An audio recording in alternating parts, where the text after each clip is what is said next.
नाजरीन, हिंदुस्तान डेली में आपका खैर मकदम है।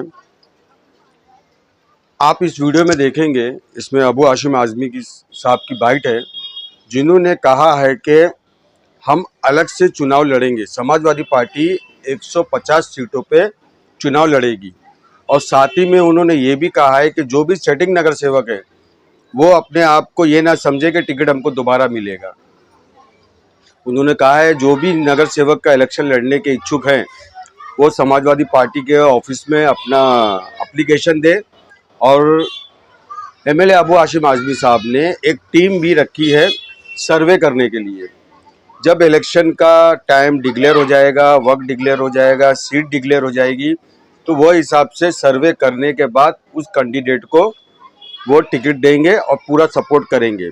हिंदुस्तान डेली के लिए मैं शाहिद शौकत, कैमरामैन शोएब बादशाह के साथ। बहुत जल्द ही महाराष्ट्र में, पूरे महाराष्ट्र में कारपोरेशन के इलेक्शन होने की चांसेस है। हमें लगता है कि मार्च लास्ट में, अप्रैल में इलेक्शन होना चाहिए। मैं तमाम अपनी समाजवादी पार्टी की इकाई से कहना चाहता हूं कि जो लोग अच्छे इलेक्शन लड़ना चाहते हैं, जिनकी जनता में इमेज अच्छी है, कोई ये समझे कि मैं सिटिंग कारपोरेटर हूं तो मेरा टिकट पक्का है, बिल्कुल नहीं। किसी का टिकट कोई पक्का नहीं। हम रिजर्वेशन आने के बाद हम चेक करेंगे कि जो एप्लीकेशंस आ रही हैं लोगों ने इलेक्शन लड़ने के लिए, उनको सर्वे कराएंगे कि इलाके में उनकी इमेज कैसी है, उन्हीं को समाजवादी पार्टी टिकट देगी।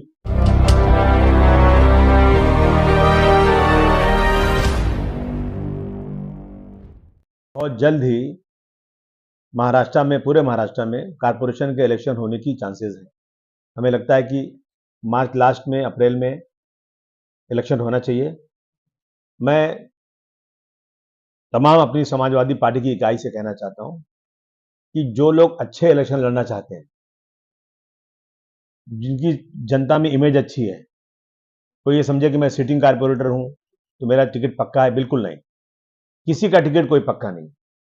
हम रिजर्वेशन आने के बाद हम चेक करेंगे कि जो एप्लीकेशंस आ रही हैं लोगों ने इलेक्शन लड़ने के लिए, उनको सर्वे कराएंगे कि इलाके में उनकी इमेज कैसी है, उन्हीं को समाजवादी पार्टी टिकट देगी। अब आपने देखा कि महाविकास आघाड़ी बनी है, लेकिन महाविकास आघाड़ी में आपस में कोऑर्डिनेशन नहीं है।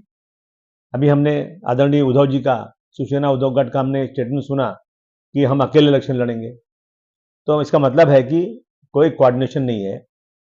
तो समाजवादी पार्टी महाराष्ट्र में कम से कम मुंबई में 150 सीटें लड़ने की तैयारी कर रही है। हम 150 सीटों पे अपनी अपनी पार्टी को मजबूत करेंगे और हमारे कार्यकर्ताओं से हमने कह दिया कि बिल्कुल कमर कस के तैयार हो जाओ, इलाकों में जाओ, लोगों का काम करो और आने वाले कारपोरेशन इलेक्शन में समाजवादी पार्टी की ज़्यादा से ज़्यादा सीटें चुनकर आए, इसकी पूरी कोशिश करो। जहाँ तक रहा मानकुश शिवाजी नगर का इलाका, अब की बार हमें यहाँ पे 7-8 सीटें चुन के लाने की पूरी कोशिश करना है और अच्छे उम्मीदवार को खड़ा करना है। हमने जो जिन लोगों ने पहले काम किया एज ए नगर सेवक, 3 साल से तो कोई नगर सेवक ही नहीं है, लेकिन उनकी इमेज क्या है, इसका सर्वे होगा। सर्वे में जो रिपोर्ट आएगी उसी पे काम किया जाएगा। इसलिए मैं आज अपने तमाम कार्यकर्ताओं से कहना चाहता हूं कि मुंबई मानकुश शिवाजी नगर एक मजबूत इलाका है समाजवादी पार्टी का, भिवंडी हमारा मजबूत इलाका है। पूरे महाराष्ट्र में जहां जहां इलेक्शन होगा, सब लोग इलेक्शन की तैयारी शुरू करें। तो क्या क्या मुद्दे लेकर उठे हैं? जैसे बीएमसी में इनका बीजेपी का कहना है कि पहले सत्ता में आए सरकार ने काम ही नहीं किया। देखिए, ऐसा है ना कि हर पार्टी एक दूसरे पे इसी आरोप लगाती है कि जो पहले जो सत्ता में है उसने काम नहीं किया, हम करेंगे। फिर जब ये आ जाते हैं दूसरा कहता है ये नहीं आया, हम करेंगे। देख, काम तो अगर सच पूछिए ना तो रियल में हमारे की बहुत ही खराबियां। देखिए, हमारा इलाका मानकुश शिवाजी नगर में ये बहुत ही मतलब पिछड़ा इलाका है। लोग बेचारे कहाँ कहाँ से आकर अपना घर बनाते हैं। गलियां टूटी, हजारों गलियां टूटी हुई हैं, उसके लिए फंड ही नहीं आ रहा है। एक पैसा फंड मिल ले रहा है, 3 साल से कारपोरेशन है ही नहीं है तो कोई नगर सेवक नहीं है। तो इन चीज़ों पे बहुत ज़बरदस्त तरीके से देखना। ट्रैफिक का बड़ी प्रॉब्लम है, ट्रैफिक का प्रॉब्लम हल होना चाहिए। सफाई एक बहुत बड़ा मुद्दा है, सफाई नहीं हो रही अच्छी तरह से। अस्पतालों में दवाएं नहीं मिल रही हैं। अभी 4 दिन पहले एक स्टेटमेंट आया कि जो दवा कंपनी जो बांटती है, दवाएं सप्लाई करती है कारपोरेशन के अस्पतालों को, उसने जो है दवाएं देना बंद कर दिया है क्योंकि उसको पेमेंट ही नहीं आ रहा है। अस्पतालों में जो मरीजों के लिए इतनी सहूलत सरकार देने ऐलान करती है, कौन कौन सी स्कीम बनाई हुई, सबका इलाज हो जाएगा। लेकिन अस्पतालों में जाने के बाद वो डॉक्टर्स कहते हैं कि हमें पेमेंट ही नहीं आ रहा है, हमारे पास जगह नहीं है, फुल है। ये बहाना कर देते हैं, इलाज ही नहीं हो पा रहा है। इन चीज़ों पर बहुत सख्ती के साथ काम होना चाहिए। सड़कें बहुत खराब हैं। अगर आप मेरे साथ चलिए, आप उत्तर प्रदेश की सड़कों में घूम लीजिए, आप देख लीजिए आप ज़रा। मैं किसी विदेश की बात तो नहीं कर रहा हूँ, अपने देश के अंदर हम अगर चलते हैं सड़क पर, तो सड़क पर गाड़ियाँ हिलती रहती हैं। मगर आप सिर्फ मैं यूपी की बात करूँ, लखनऊ की बात करूँ, वहाँ पर जाकर देखिए आप, सड़कें कितनी अच्छी बनी है। खास तौर से जो लखनऊ से आगरा की सीट है, उसमें ग्लास भर के पानी रख दो, गाड़ी हिलती नहीं है। करप्शन बहुत बड़ा मुद्दा है महाराष्ट्र में, कारपोरेशन का। पहले हमारा पैसा दो, उसके बाद काम करो। क्या मतलब है? हमारा फंड जो आता है कारपोरेशन में खर्च करने का, जो हमें मिलता है फंड गवर्नमेंट से, उसका भी पूरा यूटिलाइज नहीं होता, उसमें बहुत करप्शन होता है। कहाँ से काम करेंगे, कैसे काम करेंगे? इन चीजों पर बहुत ही सख्ती के साथ कार्रवाई होना चाहिए। सर, किन-किन मुद्दों को लेकर के जो है समाजवादी पार्टी लड़ने वाली है? देखिए, ये हमने ये मुद्दे बताए ना, हमने जिन बातों को बताया अभी आपको, इन चीज़ों पर। अब देखिए, इलेक्ट्रिक जो है, बिजली की बिल बहुत ज़्यादा आ रही है। इतनी ज़्यादा बिल आ रही है कि लोग जो अदानी के पास जब से इलेक्ट्रिक डिपार्टमेंट गया हुआ है, लोग परेशान हैं, बहुत परेशान हैं लोग। एक तरफ अब सरकार जो है लाडली बहना के नाम से 1500 या 2100 रुपए देने की बात कर रही है, दूसरी तरफ बिल के नाम पर कितना पैसा लिया जा रहा है लोगों से। लॉ एंड ऑर्डर कितना खराब यहाँ पर है। बहुत सारी चीजें हैं, ये सब चीजें लेकर उठेंगे हम लोग। सर, एमपुर के बगल में जो है सीमेंट का फैक्ट्री है जो चल रहा है, वहाँ पर आप गए थे 2-3 दिन पहले। उसकी वजह से छोटे-छोटे बच्चों का लंग्स का प्रॉब्लम हो रहा है, बड़े लोगों का, तो उसको बंद करवाने के लिए क्या कदम? देखिए, मैं तो सबसे पहले मीडिया के लोगों से कहूंगा कि इन चीज़ों को उजागर करिए आप। हमने कई बार इस पे बात किया है। पोल्यूशन एक बहुत बड़ा प्रॉब्लम है। पिछले नागपुर के असेंबली सेशन में हमने जब उठाया था, तो स्पीकर साहब ने बीच में मेरी बात को रोककर कहा कि ये मुद्दा बहुत गंभीर है, बहुत काफ़ी दिनों से अबू आसिम आज़मी साहब इस पे मांग कर रहे हैं, और ये असेंबली खत्म होने के पहले इस पे रिपोर्ट होना चाहिए, इस पे कुछ चर्चा होना चाहिए।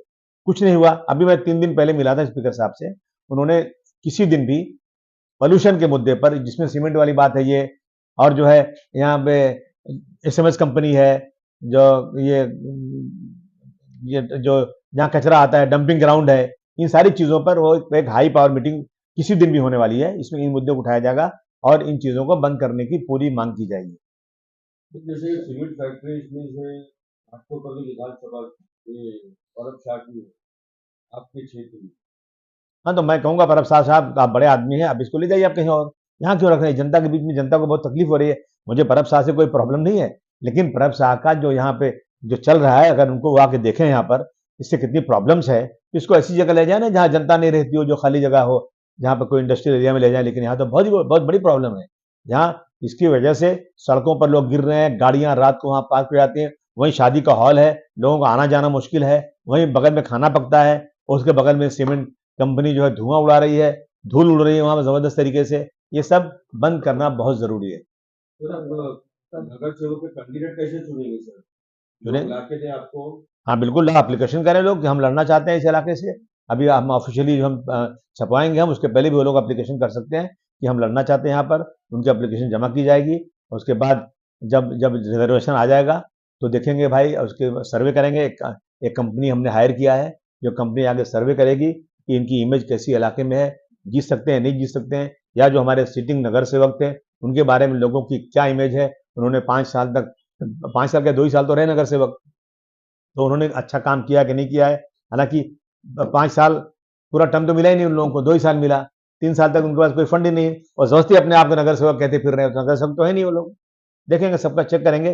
देखिए, हमको सीटें चुन के लाना है। हमारे लिए कोई आदमी ऐसा नहीं है कि हमें हमारे बहुत प्यारा है, हमारे लिए बहुत करीब है। हमारे लिए वही सबसे करीब होगा जो जनता के कामों के लिए संघर्ष करता हो और उनके कामों की उम्मीदों